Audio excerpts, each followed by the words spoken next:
Chapter 1. Shadows of the Golden City. In the great city of Ecbatana, where palaces gleamed in the morning sun and merchants spread their wares along the cobblestone streets, lived a skilled thief named Arzames. Born in a modest house of burnt brick in a crowded neighborhood of the city, Arzames was the son of a Persian craftsman and a Mesopotamian dancer. His father, Bagadatta, was a carver in the 3rd century BC. Ecbatana was a city of contrasts. Narrow streets meandered between luxurious buildings and bustling bazaars, while the great temples and academies housed sages and scholars from all corners of the Hellenistic world.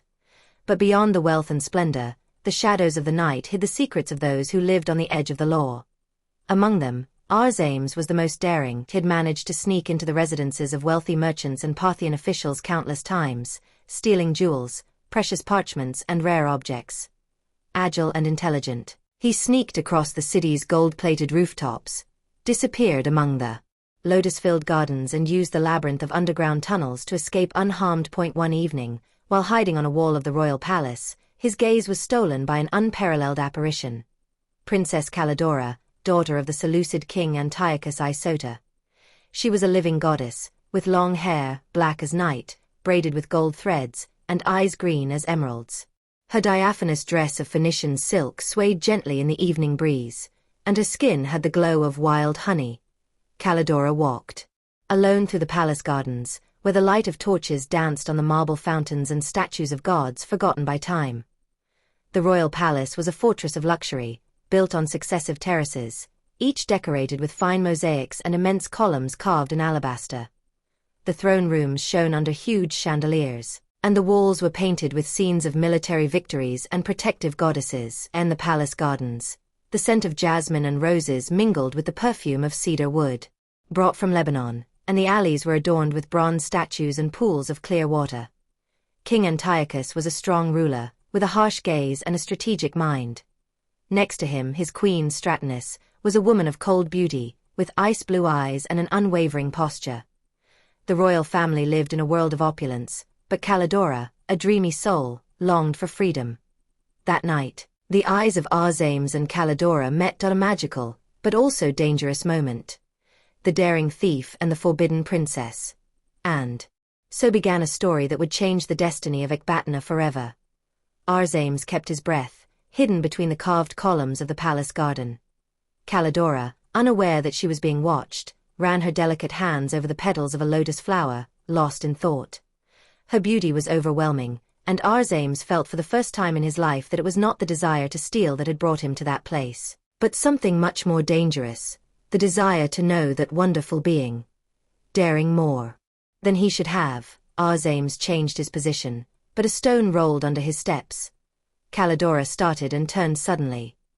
Their eyes met, and for a moment, the silence of the night seemed to crumble under the weight of this moment. "Who are you?" Her voice was gentle but firm, like that of a woman who is not afraid, although she knows that danger lurks. Arzames bit his lip. Should he run? Or dare?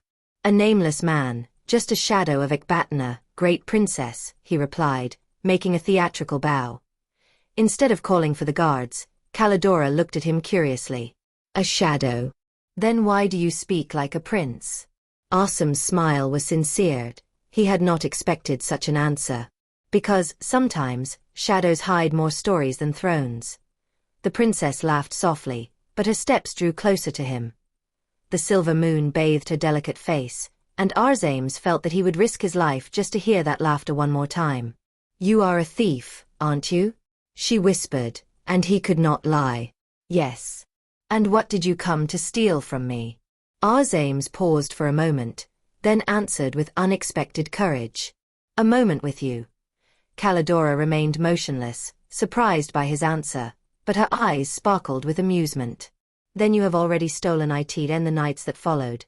Arzames returned to the gardens, and Calidora waited for him by the light of torches. She told him about her childhood within the palace walls, about how she had dreamed of seeing the world beyond the gates of Ecbatana. Arzames, in turn, told her about life in the lower city, about the noisy merchants, the wandering poets, and his adventures among the shadows. But every forbidden love has its enemies. One evening, as Arzames crept towards the palace, he felt that he was being followed. This time, armed guards were waiting in the darkness. Strong hand grabbed him from behind, and before he could react, a soldier's sword touched his throat. "The king wants to see you, thief." Calidora struggled to convince her parents that Arzames was not just a simple robber, but Antiochus I Sota was a proud king. A Seleucid princess does not keep company with a thief from the slums. He thundered. The sentence was clear: Arzames was to be executed at sunrise. But Calidora could not allow this, and in the middle of the night, with the help of a trusted maid, Calidora managed to slip a key into Arzames' cell. "Run, Arzames. Go away and never come back. And you? What will happen to you?" "It doesn't matter, I want you to live." But Arzames was not the man to leave everything behind. With the help of his contacts in the city, he organized an uprising of thieves and slaves in Ecbatana, and the chaos created, he managed to reach the palace, where Calidora was waiting for him. Together, they fled through the hidden tunnels of the city, leaving Ecbatana in the middle of the night till dawn. When the king realized their escape, it was already too late. Calidora and Arzames had disappeared, becoming a legend. It was said that they had lived for years on the Silk Road, traveling from Persia to India, always together, always on the run, but never apart. And so, in the history of Ecbatana, there remained the story of a thief who stole what could never be bought: the love of a princess. Chapter 2. The Thief and the Princess. King Antiochus was furious. Such humiliation could not go unpunished, though be betrayed by his own daughter. To see his blood mingle with that of a common thief was unthinkable. He sent his best manhunters, Seleucid soldiers seasoned in the wars with the Persians, to find Calidora and Arzames wherever they might be hiding. Meanwhile, the fugitives were heading east, following the trade routes of the Silk Road. Traveling among merchants and adventurers, they changed their appearance, and Arzames used all his thief's tricks to protect them in Bactra, in the heart of the Greco-Bactrian Empire. They hid for several months, living in a modest house near the bazaar. Calidora learned the local language and got used to ordinary life, far from the luxurious palaces. Bactra was bustling with life, a great city in the heart of the Greco-Bactrian Empire, where the bazaars were bustling with merchants brought from the four corners of the known world. Silks from China, spices from India, bronzes painstakingly worked by craftsmen Persians, all were sold and bargained under domes covered with colorful fabrics. Narrow, cobblestone streets undulated between low houses made of burnt brick, and the Arius River made its way through the city, bringing coolness to the hot air of the days. And a modest house near the bazaar, Calidora and Arzames lived their lives as fugitives. The dwelling, small and dark, had walls of hardened clay, a single room with a mat spread on the floor, a low table and a few pillows scattered next to a fire that burned weakly in the late nights. During the day, Calidora would get lost in the motley crowd of the city, wearing a thick veil over her face, for fear of being recognized. Arzames, a former thief, got used to ordinary life, working as a porter near the quays where the ships brought goods. In the few moments of silence, they both slipped into the hidden gardens behind the temples, where the shadows allowed them moments of tenderness. But at night, the night was theirs. Under the thatched roof of the cottage, in the trembling light of the opacity, they loved each other like two doomed people, stolen from their own worlds. Calidora, once a princess in the palaces of the Seleucids, surrendered herself to the arms of Arzames, the man her father's kingdom considered a robber. Arzames, his heart torn between desire and fear, held her close, fearing that each kiss could be the last. Outside, the shadows of the royal patrols roamed the city. King Antiochus had not forgotten the betrayal. The search continued. But for the two lovers, nothing mattered more than those stolen nights, in which only the beating of their hearts could be heard over the whispers of the wind that carried the echoes of a ruthless destiny. Time passed mercilessly, and every day the rumors about King Antiochus' soldiers arriving in Bactra multiplied.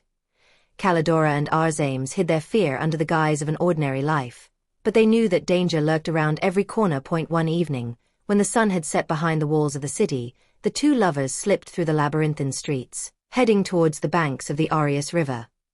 There, under the star-studded sky, they rested on the soft grass, letting the cool night soothe their worries. "Will we ever be able to escape your father's shadow?"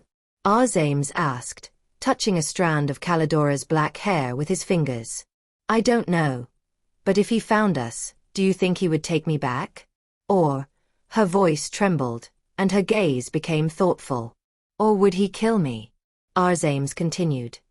The silence that fell between them said more than any words. Beyond the silence of the night, in the heart of the city, torches burned at the gates of the Bactrian governor's palace. Antiochus had sent messengers with clear orders. Calidora had to be found and brought back, and Arzames, the thief who had dared to kidnap her, had to pay with his life. That night, in their modest cottage, the two made love with the desperation of convicts, holding each other in each other's arms as if time itself were their enemy. Calidora ran her fingers over her husband's scars, testimonies of a life lived among thieves and fugitives. Arzames kissed his velvety skin, thinking that perhaps the morning that would come would separate them forever. But the danger was not far off. Dawn, when the bazaar was beginning to open, the gates were open, and the city was bustling with life. A royal patrol entered the commercial district. A spy had seen the two lovers strolling in the temple gardens and had reported the news. Now, the search was directed to the houses near the bazaar. Arzames, returning from the market with a bundle of figs and bread, saw the shining armor of the soldiers in the distance and understood. Calidora, we must leave, he whispered in panic, pulling her arm. She did not ask anything. He saw her dark eyes, troubled with fear, and knew that the moment they had been waiting for had arrived. It was time to flee again. Arzames snatched a cloak from the corner of the room and threw it over Calidora's shoulders. Without looking back, they went out through the back of the house, sneaking through the cracked walls of the merchant quarter. The narrow streets hid them for a moment, but they didn't have much time. The horses are ready, Arzames whispered, pulling her hand. They slipped through a dark alley and reached the stable of an old Persian merchant, a friend of Arzames. The two stallions were there, saddled, ready to go. Calidora touched a horse, a beautiful bay, feeling its warm breath. Hurry up, the old man said hoarsely. The guards have begun to search your house. Arzames climbed into the saddle first and held out his hand to Calidora. She jumped nimbly onto her horse, and the next moment, her hooves were clattering against the stones of the streets. They were running. They left behind the streets lit by the soldiers' torches, the markets where merchants were just starting their day, and the low houses sheltered under the vaults of the starry sky. When they emerged through a side gate of the city, Calidora's heart was beating wildly. She knew that a pursuit was inevitable. The sand rose in waves under the horses' hooves, and the wind whipped their faces. Arzames rode ahead, looking back from time to time, always attentive. Calidora followed his step, her long hair fluttering behind her as she held the reins of her horse tightly. In the distance, a shout. They're on our trail. Arzames clenched his jaws and spurred his horse. They fled towards the hills covered in rocks and dust, where the path became difficult for the heavily armored soldiers to follow.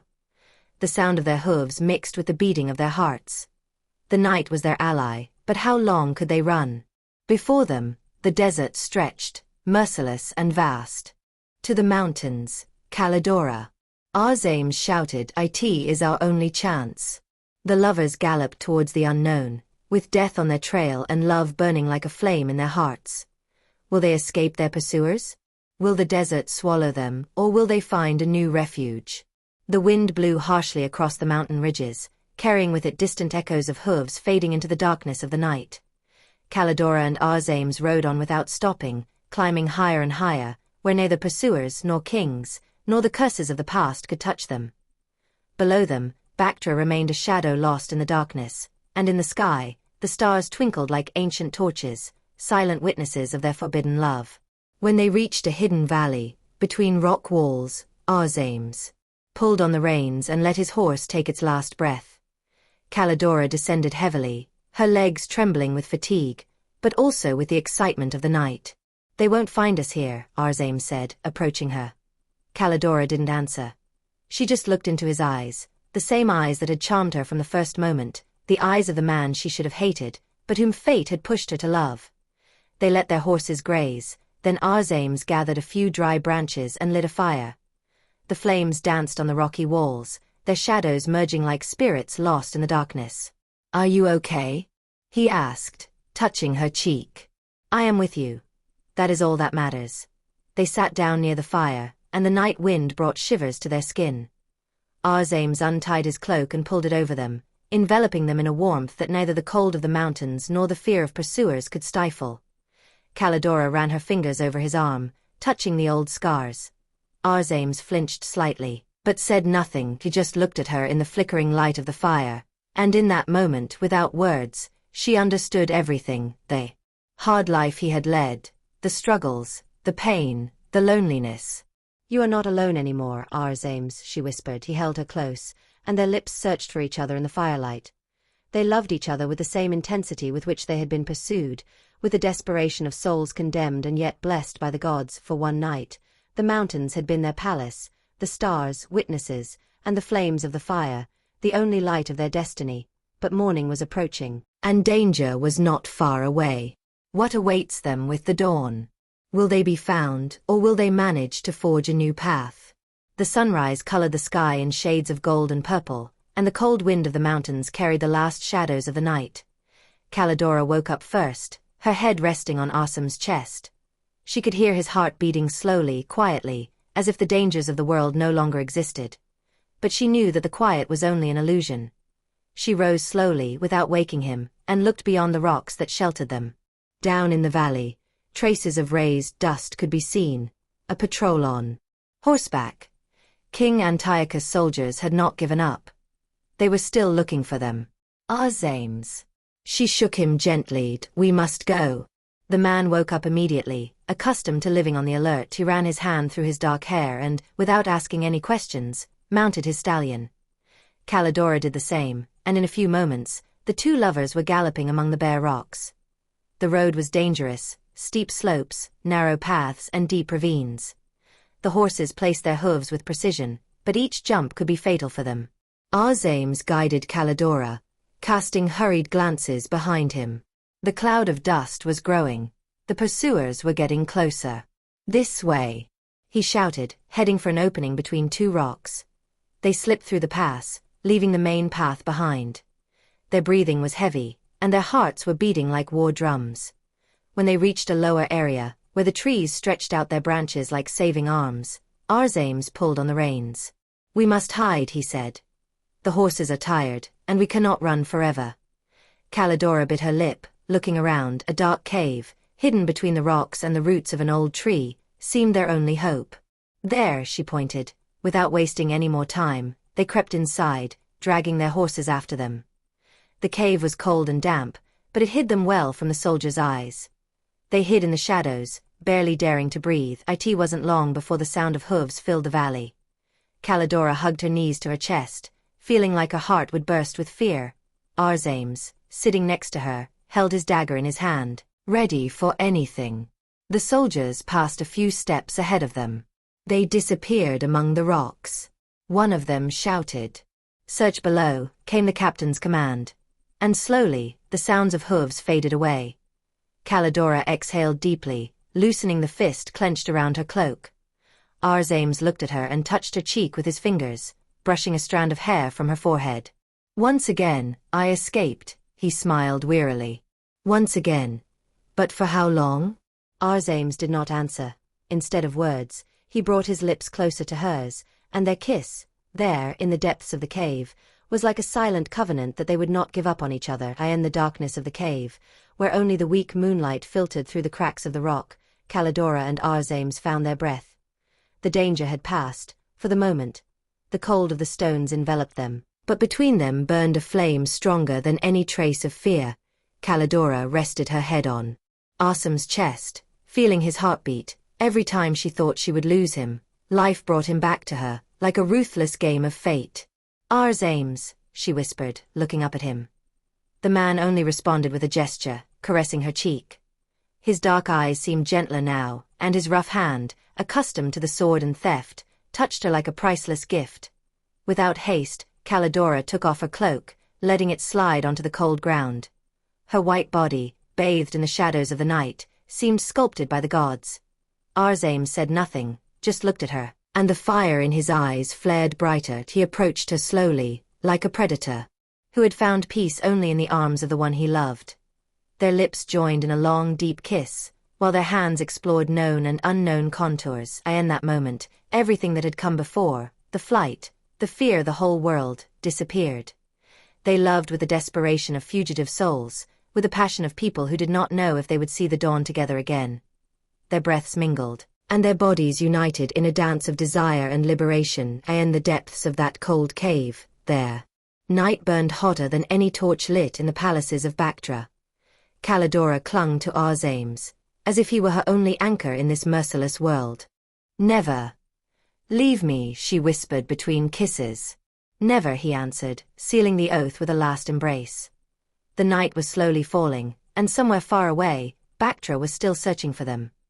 But at that moment, they were no longer fugitives. They were just two lovers, lost in each other. After days of traveling through mountains and deserts, Arzames and Calidora arrived in Maracanda, a crowded city, full of merchants from all corners of the world. It was a dangerous place for fugitives, but also a paradise for those who knew how to hide among thieves and mercenaries. Arzames knew someone here, an old friend, a skilled thief and former companion in thefts, Nikaros, a Greek with unstable blood and a gentle soul. Nikaros had retired from the life of a fugitive and had started a family. He lived in a modest house on the outskirts of the city, with his wife Ione, and their two children, the little boy Darius and the little girl Celine. When the two lovers arrived in front of the house, Nikaros looked at them in surprise. "Arzames, I didn't think I would ever hear from you again." "I didn't think I would come back either," Arzames replied, tired, but with a smile on his lips. Nikaros looked at both of them, noticing the dusty clothes and the tired horses. He understood. They were running away from something, or someone. "Come in, and a friend of mine stays on the street. I in the house." Ione received them with a reserved warmth, typical of a woman who had not forgotten her husband's hard times, but she set food and water before them. The children watched them curiously, and Calidora felt for the first time in many days the warmth of a real home. After they had eaten and calmed down, Nikaros looked seriously at Arzames and Calidora. "Tell me now, who is looking for you and how dangerous is it for me to hide you?" Arzames took a deep breath. "King Antiochus." Nikaros swore softly. "Okay, then we must be very careful. But you are my brother, Arzames, and I will not leave you prey to the king's dogs. You will stay here as long as necessary." Calidora thanked him with her eyes. She knew that the danger had not passed, but for the first time in a long time, they were no longer sleeping under the open sky and they were no longer alone tonight, in the silence of the house. Calidora and Arzames looked at each other for a long time. They knew that they would not be able to stay here for long. They had to find a way to escape the king's shadow. But how? Maracanda was bustling in the morning light. The narrow streets were filled with merchants, slaves, and soldiers, and on the corners, thieves were busy, eyeing heavy bags of gold. Calidora and Arzames stood in the shade of a terrace, looking out over the city they would call a refuge, if only for a while. Nikaros had taken them to the bazaar, where they could learn news and, more importantly, where they could buy false papers. If they really wanted to escape, they needed new identities. "You're in luck, Arzames," Nikaros said, sipping from a jug of wine. "One of my men, Fericles, can get you a pass to cross the border into Parthia. But it will cost you." Arzames nodded. "How much?" 100 silver drachmas. It was a large sum, and Arzames knew they didn't have that much money. He turned his gaze to Calidora. The princess had been raised in gold and purple, but now, having fled her father's palaces, she had nothing but the clothes on her back. "Do we have another option?" she asked. Nikaros smiled slyly. "Of course. There is a gemstone merchant named Menandros. He has a garrison of soldiers guarding his house, but if someone were to steal his sapphires, they could buy their freedom." Arzames understood immediately. "Do you want me to go back to my old ways?" Nikaros shrugged. "You're a thief, aren't you?" Calidora looked at them both, feeling her heart sink. If Arzames was caught, they would hang him in the public square. But what other choice did they have? "I'll go too," she said firmly. "No, Calidora, it's too dangerous," Arzames protested. "You're the best thief I've ever known, but I've lived in the palaces of kings. I know how rich people think. I'll open the door for you, and we'll escape together." Arzames looked at her for a long time, then nodded. "So be it. We'll do it together." Nikaros laughed. "I'd give anything to see this. A thief and a princess stealing from a merchant's house. It'll be an unforgettable night. But will they succeed? Or will the danger of Maracanda catch up with them?" The moon hung heavy in the sky of Maracanda, illuminating the dusty rooftops and ancient walls of the city. The streets were quieter now, but still patrolled by soldiers and mercenaries paid by wealthy merchants. And one such house, Menandros, the gem merchant, slept peacefully, surrounded by his wealth. On the roof of a nearby building, two figures moved like shadows, Arzames and Calidora. "Are you sure?" Arzames asked in a whisper, looking into his eyes that sparkled in the darkness. "I was raised among people like Menandros," she whispered. "I know a rich man doesn't keep his wealth far from him. He'll have his gems hidden in his room." Arzames smiled. "Then let's get them." They climbed down a side wall, slipping past the guards. Calidora, dressed in a simple tunic, looked like a hurried maid, and Arzames, experienced in such thefts, moved without a sound. They reached a low window, where a lamp flickered faintly. Calidora gently pushed the shutter, just as she remembered the servants doing in her father's palace, so as not to wake the master of the house. "Now," she whispered. Arzames slid in first, landing noiselessly. Calidora followed him. The room was sumptuous, thick carpets, expensive wood furniture, and most importantly, a large iron chest next to the sleeping merchant's bed. "A heavy lock, but nothing I can't open," Arzames muttered, pulling out a thin lever. Calidora held her breath, listening to the sound of metallic clicks. A moment later, the lid of the chest slowly lifted, revealing the treasures inside. Sapphires, rubies, gold, enough to buy 10 passes, not just 2. "Enough?" Calidora asked. Arzames flashed her a smile. "More than enough." But just at that moment, a sound made them freeze. "Who's there?"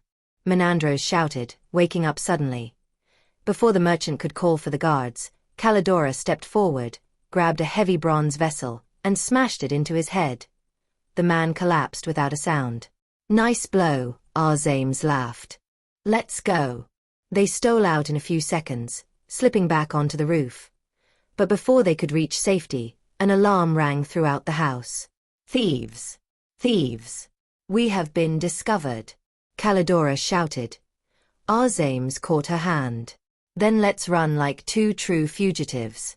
And with their bags full of sapphires and the patrols running after them, they got lost in the labyrinth of Maracanda, laughing at the madness of the night. But will they manage to escape the city? Or will the long hand of King Antiochus catch up with them? The streets were quieter now, but not for long.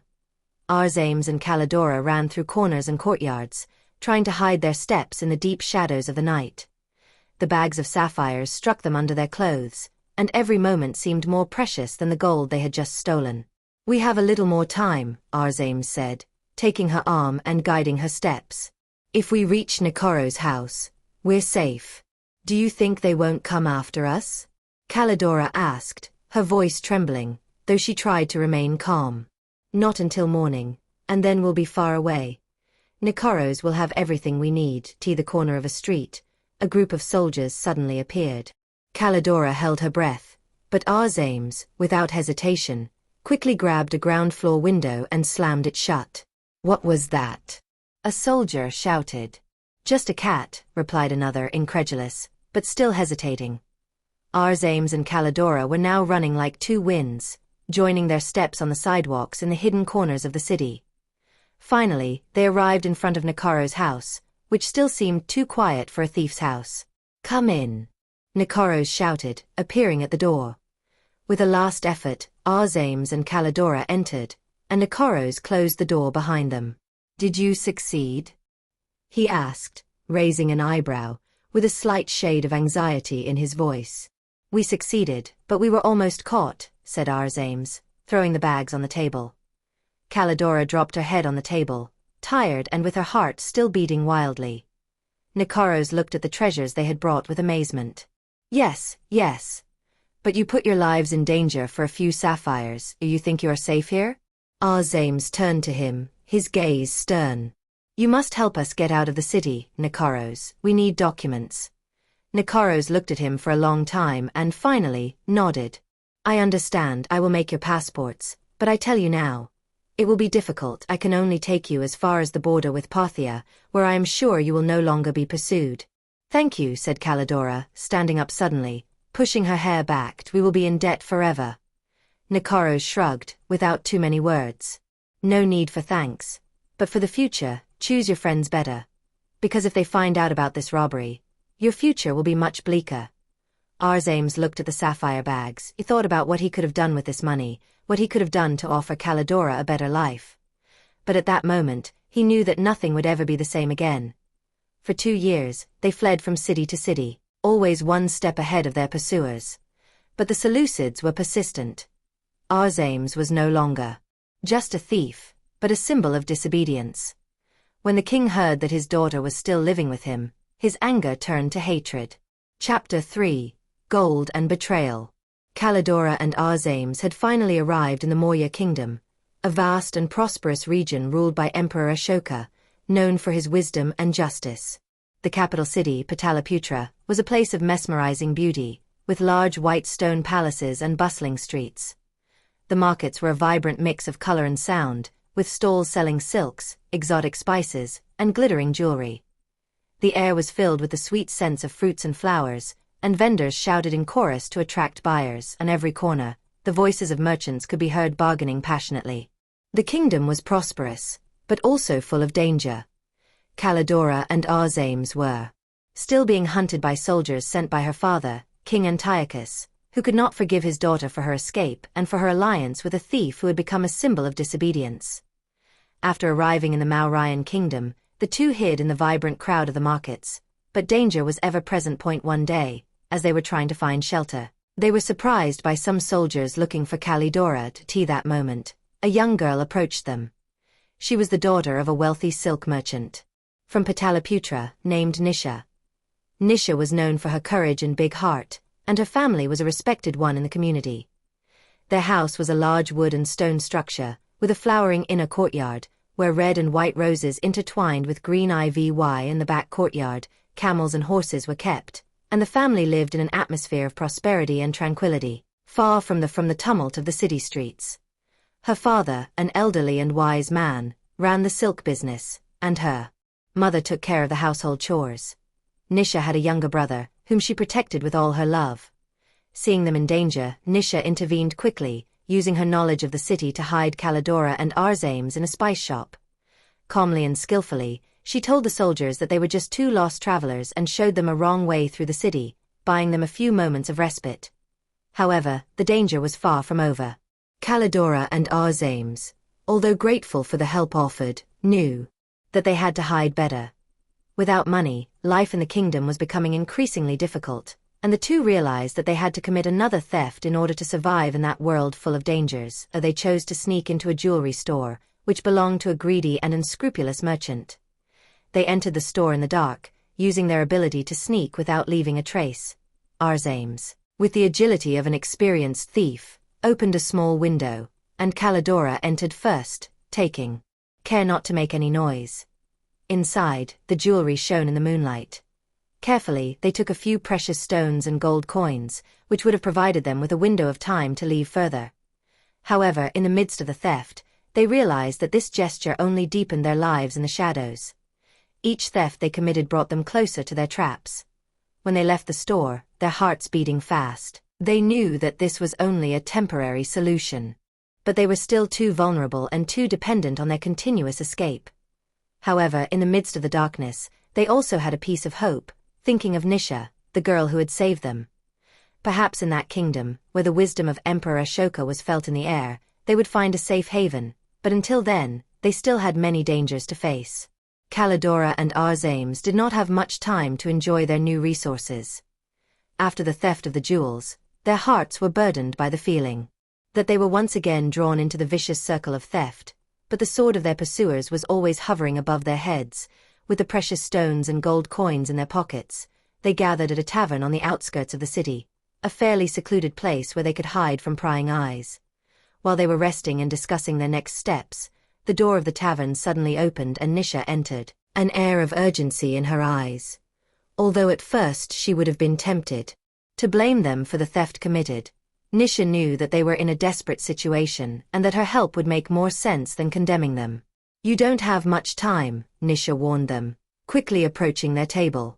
"My father has heard rumors that your father's soldiers are almost here, searching for you all over the city. It's a matter of hours, not days." Calidora and Arzames looked at each other, and tension filled the air. Although it was difficult for them to express their gratitude, they realized that Nisha was their only salvation. "You must leave Pataliputra immediately. I have a secret way through which you can reach the borders of the kingdom, but you must be extremely careful. The soldiers are everywhere, and every day, their number increases," Nisha said, grabbing the gold bracelets they had stolen and which they shone brightly in the pale candlelight of the darkened tavern. "But in return, I need your help. If you really want to escape, you will have to leave with other goods from the spice merchant. It is a rare opportunity, but I can arrange it." Calidora agreed without saying much, but her eyes betrayed a deep unease. Each time they committed a theft, they felt more and more lost, further and further from where they were before.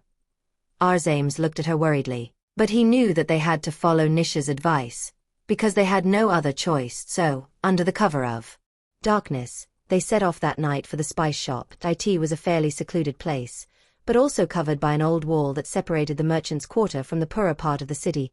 Nisha had shown them a way through which they could easily enter without being noticed, and had told them about an old safe filled with money and objects. The merchant was known for his stinginess, and he was away from home that night, giving the three a rare window of opportunity. After they broke in through the back window, it was Arzames who found the safe. It was hidden under a massive wooden table, and the key was in a small metal box, located in a hidden drawer. With trembling hands, he opened the drawer and took the key.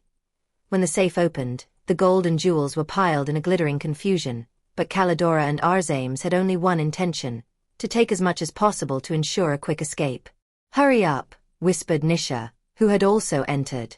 "We don't have much time left." Arzames took a few gold coins and a pearl necklace. Calidora remembered an old watch with a silver case that she had seen on the back shelf. It was a rare piece and could bring a lot in the market. She quickly took it and hid it in her bag. When they left the shop, they almost ran into one of the merchant's guards who had returned earlier than expected. With their hearts pounding, they ran quickly, leaving behind those who might have stopped them. Nisha showed them a way through a maze of alleys until they reached her family's business, where they found temporary refuge. That night, Calidora and Arzames knew that they would not be able to live like this for much longer. The thefts and the constant running left them exhausted and full of regrets, but they had nowhere to return. Deep down, they felt that perhaps the Mauryan kingdom could offer a sliver of hope, if they could face the dangers that came from their past. And Nisha, with her brave heart, could be their only way to salvation. In the days that followed, Calidora and Arzames hid in the Nisha family home, hidden from the curious eyes of those around them and from the soldiers who kept searching the city.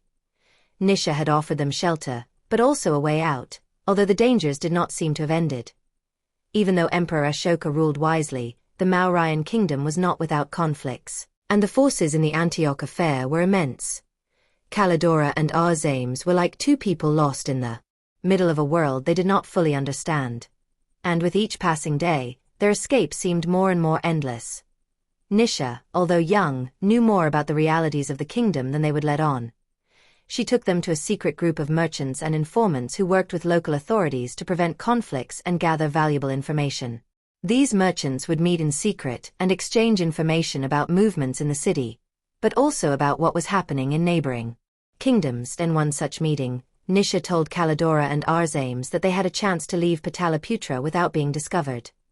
Emperor Ashoka, known for his policy of reconciliation, would not throw fugitives in prison if they agreed to help the kingdom in the face of imminent invasions from a rival group. But for this, they would have to be granted an audience with the emperor and gain his trust. They would have to put their skills to the test and prove that they could be of use to the kingdom. One rainy morning, after receiving a signal from informants, Calidora, Arzames and Nisha secretly set off for the imperial palace. The road was full of dangers, but also of hope.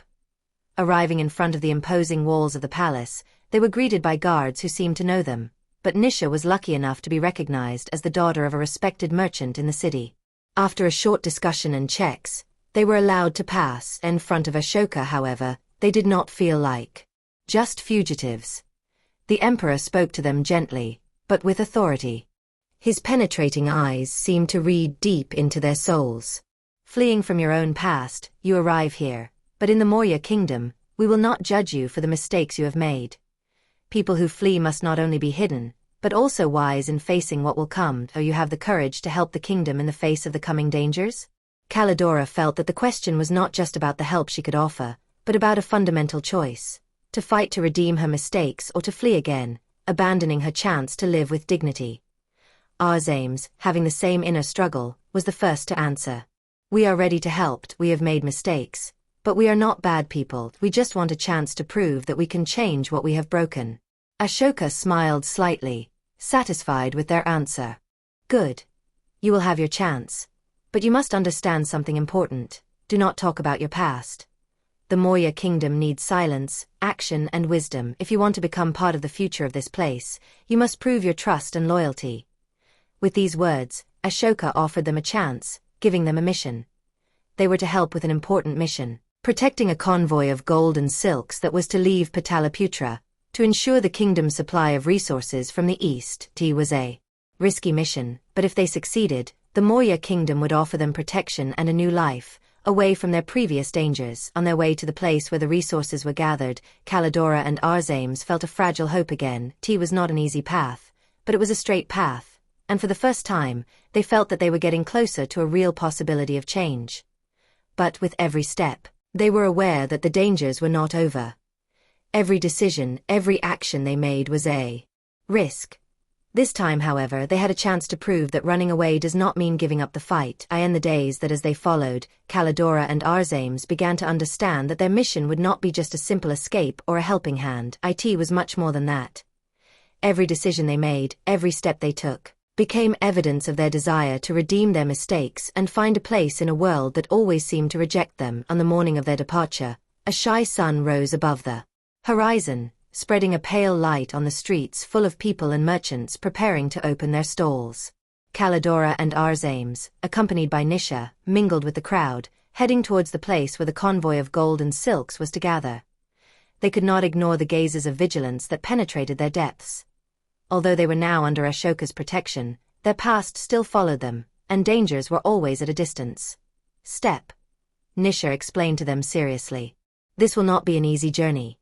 The travelers will have to cross dense forests and dangerous terrain, and bandits may appear on their way. It is not just about protecting a convoy, it is about protecting the kingdom. If we fail, it will be a heavy blow to the entire region." As they reached the place where the convoy was gathering, Calidora and Arzames felt immense pressure. Beside them, other soldiers from the Mauryan kingdom were preparing for the journey. A respected leader of the convoy, an elderly general named Bhavani, explained to them details of the route and the possible dangers. "The road will be long and difficult.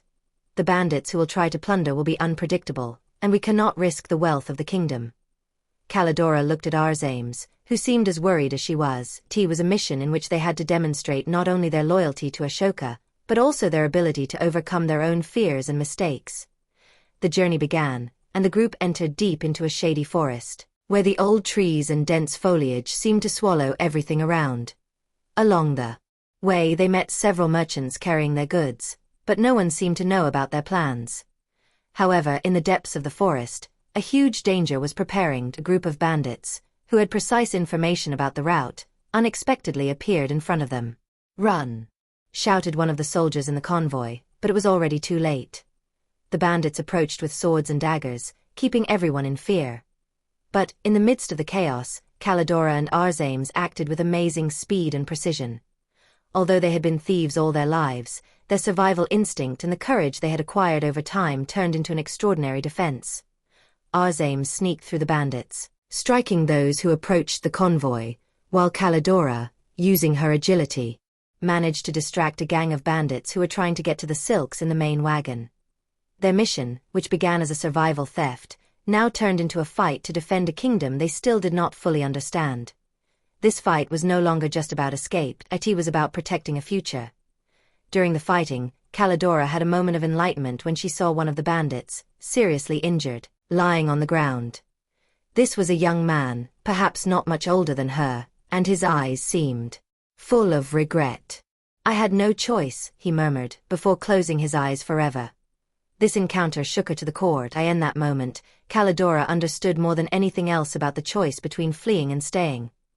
Often, people ended up on the wrong paths, out of the need to survive. But the real battle was not outside, but within the soul of each of us. The fight soon ended, with the bandits fleeing into the forest. and the convoy of gold and silks was protected. General Bhavani sincerely thanked them for their help and recognized their courage. You have proven that you have more than a shadowy past. You have proven that you have a future in this kingdom. With each step, Kalidora and Arzames came closer and closer to a future where they were not only defined by their mistakes, but also by the choices they made now. They were no longer thieves or fugitives, but people fighting for a place in their world, in the face of those who had pursued them and in front of Ashoka. They now had a chance to prove their loyalty and live with dignity. However, the dangers did not end there. Their mission was just beginning. After defeating the bandits, Kalidora and Arzames felt a breath of hope in their souls. The road seemed easier to travel now, and the convoy of gold and silks continued to move forward, protected by their courage. However, they knew that what had just happened was only a test, the beginning of a much bigger struggles to prove that they could become part of a better future, where their past would no longer define their lives. At the end of the day, they reached a village on the edge of the forest, where the convoy stopped to drink and rest before continuing their journey. One of the soldiers, a young man named Dinesh, came to Kalidora and Arzames with a shy but grateful smile. "I have no words to thank you," he said. "You saved everyone. If it weren't for you, we wouldn't have been able to repel the bandits so quickly." Kalidora looked at him, feeling a sliver of pride for what they had done, but also a deep sadness. She knew that they were still far from being accepted by the kingdom and considered true heroes, but at least now they had a chance to prove it to be why the light of the fire that night. Nisha brought them the news that their path would be much more difficult from now on. The convoy would pass through a region known for internal conflicts. It is a place where rival kingdoms have tried to penetrate, and the bandits are only a small part of the dangers that will arise. Kalidora and Arzames knew that they had no choice but to continue. They slept little, each with their own thoughts. Arzames often woke up, wondering if they would really find a place for themselves in the Maurya kingdom, if they could redeem the past, or if their deeds would remain a burden too great to bear. The next morning, they set off. The road became more difficult as they entered a mountainous area, where narrow valleys and grass-covered cliffs narrowed their path. As they advanced, they became increasingly aware of the dangers lurking in the shadows. The steep cliffs and dense forests were ideal for ambushes, and the lack of clear visibility made them vulnerable. Around noon, a shout broke the silence, and a group of bandits rushed at the convoy, suddenly appearing from the cliffs and the forest. But this time, they were not just poor and desperate bandits, but also traitorous soldiers who had been paid to attack the convoy. "Protect the goods. Leave nothing behind," they shouted as they drew their swords and began to threaten.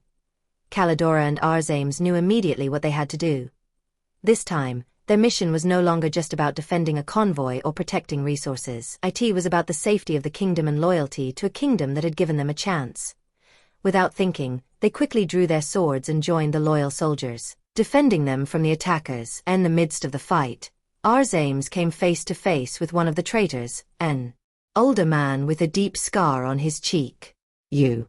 Arzames asked in amazement, looking at the man struggling before him. It was one of his former thieving partners, a man he had known in the dark days of thievery. "I was like you once," the man said, looking at him with bitter eyes. "But I have learned that money and power are more important than loyalty. The kingdom will not survive without a new leader, and I am willing to do anything for that." That moment, Arzames felt immense anger. Not only had the man betrayed the kingdom, but he had betrayed him as well, betraying his own values. With a swift movement, Arzames struck him, and the traitor fell to the ground, defeated. When the fight was over and the attackers were repelled, Kalidora and Arzames looked around, observing how the loyal soldiers and the other members of the convoy were recovering from their shock. General Bhavani approached them with a deep gaze, his piercing eyes seeming to appreciate their courage. "You have proven your worth not only in the face of an external enemy, but also in the face of betrayal. You have proven true loyalty. The Mauryan kingdom does not forget such deeds." This was, in their eyes, a victory, but also a harsh lesson. Loyalty, despite all the mistakes and internal struggles, was the foundation on which they could build a better future. And now, for the first time, Kalidora and Arzames felt that, despite their dark past, they had a real chance to move forward. After the victory over the traitors, the atmosphere among the convoy was one of gratitude mixed with a silence laden with care. Kalidora and Arzames, although tired and wounded, felt closer than ever to their goal. Although the Mauryan kingdom had offered them a way to redeem their past, each battle they fought deepened their desire to become more than simple victims of circumstances. Chapter 4. In the Labyrinth of Destiny. After the defeat of the traitors, the road to the capital seemed safer, but at the same time, the dangers had not disappeared. General Bhavani told them that their next destination was a fortress on the outskirts of the kingdom, where a secret meeting would be held between the leaders of the Maurya kingdom and their allies, to establish defense strategies in the face of an imminent invasion by a rival group. This will be the final test, Bhavani told them as they prepared to leave. Here not only will our kingdom be protected, but your very fate. If you pass this test, you will have your place among us. The journey intensified in the following days. The road crossed mountainous regions, with green meadows and dense forests, and fatigue began to take its toll on everyone. Each stop, Kalidora and Arzames thought more about their future. Although the Mauryan kingdom seemed to be a place of wisdom and stability, the truth was that each day of the journey became a battle to prove their worth. One evening, as they stopped by a river, Kalidora had a serious conversation with Arzames. They stood by the water's edge, the moon reflecting off the gently flowing waves. Kalidora remembered the times when they had fled from city to city, how they always had the feeling that they were one step ahead of their pursuers, but also how in each city they finally found the same shadows of the past following them. "Do you think we will succeed?" she asked Arzames, with a worried look. "Do you think this kingdom, this chance, is truly what we have been looking for all our lives?" Arzames looked deep into her eyes, thinking about her words. "I don't know. But I feel that if we don't try, we will be left with our regrets forever. This kingdom may never truly accept us, but at least we will know that we gave everything to redeem ourselves." Kalidora watched him silently, feeling a mixture of fear and hope. It was a dangerous road, but every step they took deepened their belief that change was possible. They had long wanted a better life, and now, before them, a real possibility opened up. The next morning, they arrived at the fortress on the edge of the Mauryan kingdom. It was an imposing place, with great stone walls and a massive wooden gate. Here, the kingdom's officials and local leaders had gathered to discuss an imminent invasion. To the entrance, General Bhavani led them to the council chamber, where Emperor Ashoka and his advisors awaited them. Ashoka, with his calm and wise gaze, greeted them everyone with a slight but firm smile. "Thank you for your courage to come this far. Our kingdom is at a crucial moment. A fearsome enemy is before us. It is time for everyone to choose their place." In that council chamber, Kalidora and Arzames felt the pressure of the moment. They were there not only to help, but to prove that they were worthy of Ashoka's and the entire kingdom's trust. As the discussions continued, Kalidora and Arzames were invited to participate in the defense strategy. Ashoka looked at them seriously and said, "You are not just refugees from your past. You are people who have faced dangers and learned to fight. Now you have the chance to fight for a better future."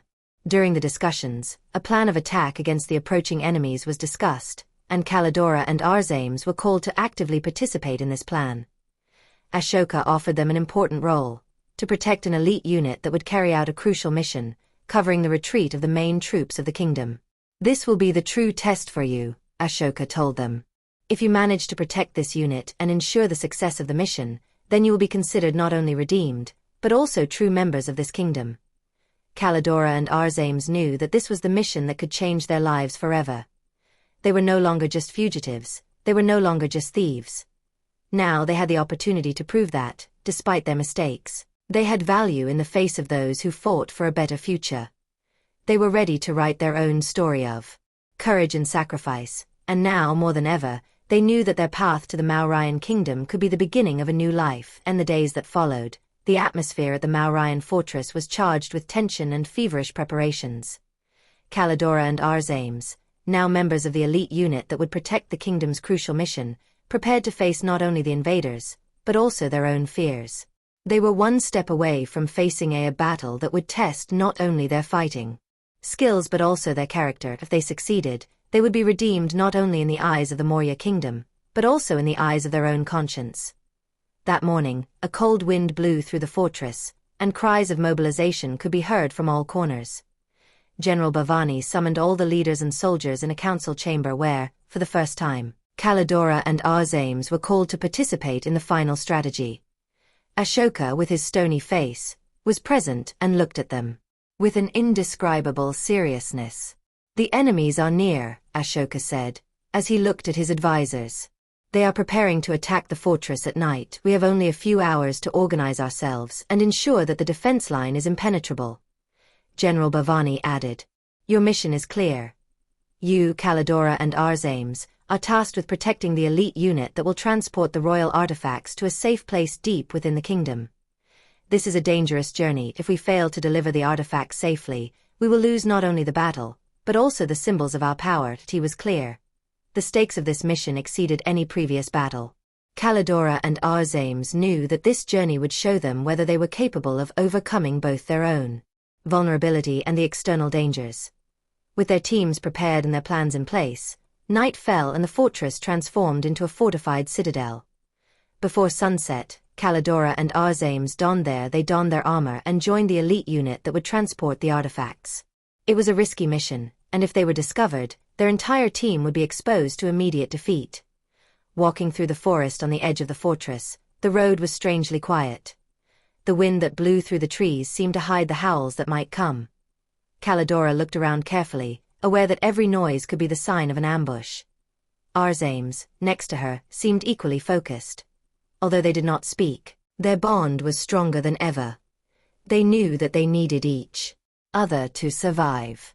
At one point, in the middle of the forest, a team of bandits, who they did not know were allies of the invaders, crept through the shadows of the night.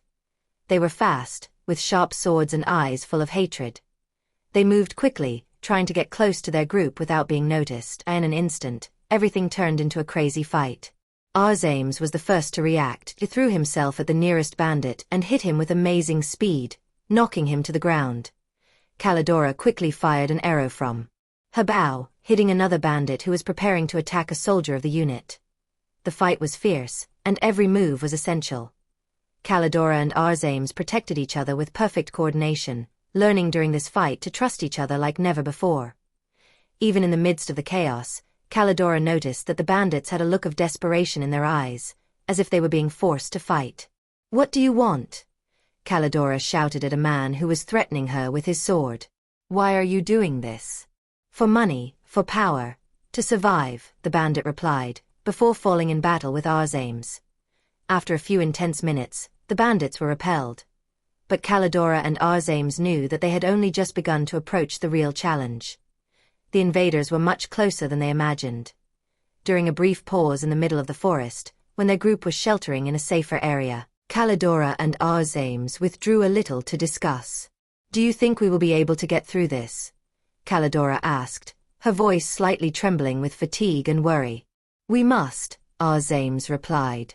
This is our last chance to prove that we are not just shadows of our past. If we fail now, we will remain fugitives for the rest of our lives. Kalidora looked at her lover and felt a surge of courage. Then let's go all the way. Every step is closer to what we want to become. With a lighter heart and a new determination, they returned to the middle of the group, ready to continue. Their path was no longer just a flight, but a choice.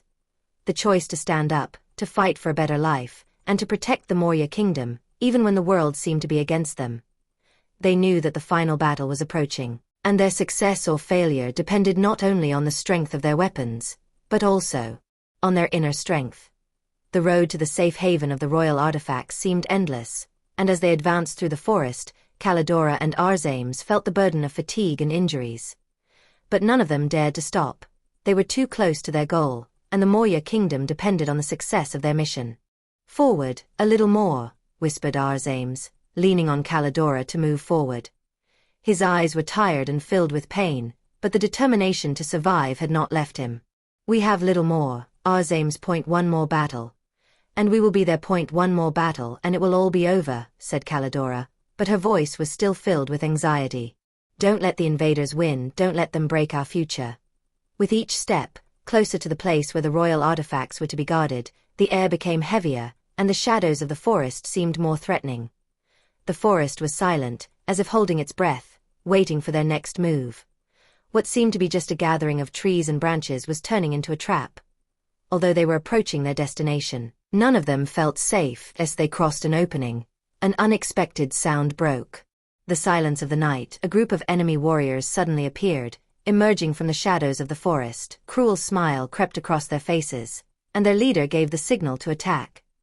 They were the same bandits who had attacked them earlier, but now they were more numerous and much better armed. "Are you still here?" laughed the leader of the bandits. "I thought you had given up. I thought the Moria kingdom had swallowed you up.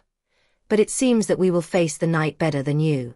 We will not let the kingdom be plundered," Calidora said in a firm voice, even though her wounds made her feel more vulnerable than ever.